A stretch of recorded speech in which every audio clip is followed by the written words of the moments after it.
Hi guys, welcome back to the channel.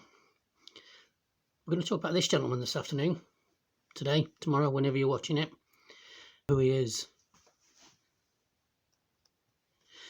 Well, this is Robert Frederick Chelsea Moore, better known as Bobby Moore, born on the 12th of April 1941 and unfortunately died on the 24th of February 1993, was an English professional central defender.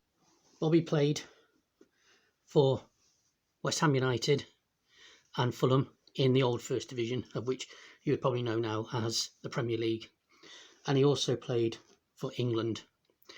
He captained West Ham for 10 years and won the FA Cup in 1964, the European Cup Winners' Cup in 1965, and was a League Cup runner-up with West Ham in the old League Cup, which was done over 2 legs. And I'll talk about that more in a forthcoming video.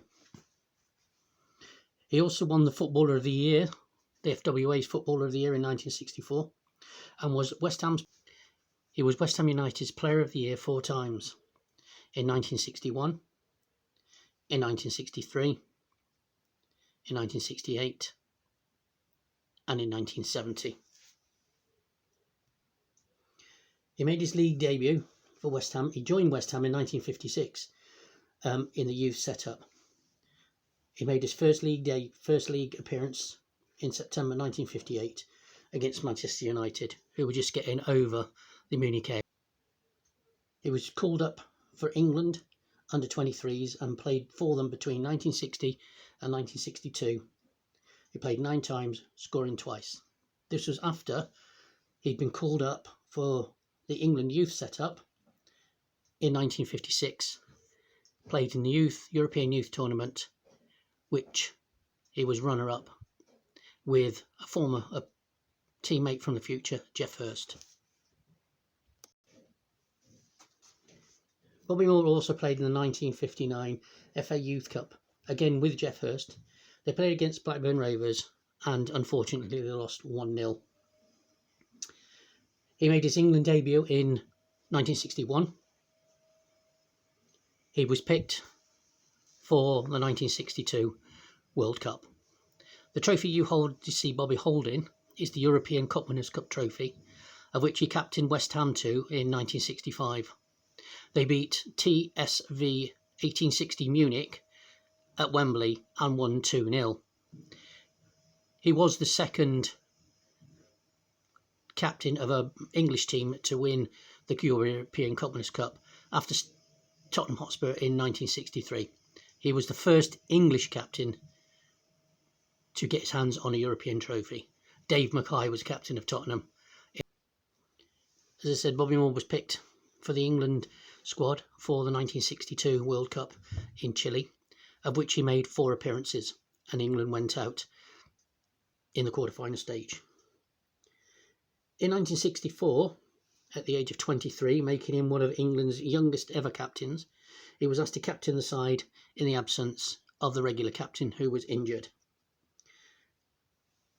Alf Ramsey promoted him to his captain in 1965. He was the captain of the World Cup winning side in 1966. Like I said, he was captain of England's World Cup winning side in 1966. He played all 6 games and every single moment of that tournament, up to and including the World Cup final. He was instrumental in England beating Germany. He was also played in the drab 0-0 draw with Uruguay, the 2-0 win over France and Mexico, the infamous game against Argentina in the quarterfinals when Geoff Hurst scored the goal and Antonio Ratin, the Argentinian captain, was sent off and had to be escorted by police. And then at the end of the game, when one of the England fullbacks was swapping shirts, Alf Ramsey came on and tried to stop them. He was the first and is the only England captain to pick up an international trophy. I know just lately we've had a couple of near misses in the Euros, but Bobby Moore still stands as the only England captain to have picked up an international trophy.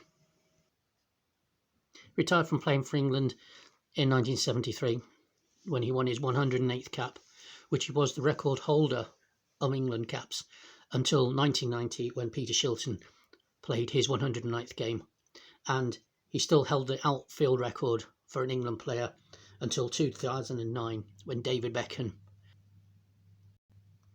said he played 108 times for England, scoring 2 goals, and he was 90 of them as captain. I believe he still holds the record for a number of appearances as captain. If anyone knows any different, please let me know in the comments below. That would be brilliant. If you could, subscribe. It doesn't cost you anything. Give me a thumbs up. And any comments you make, put in the box below and I will get back to you.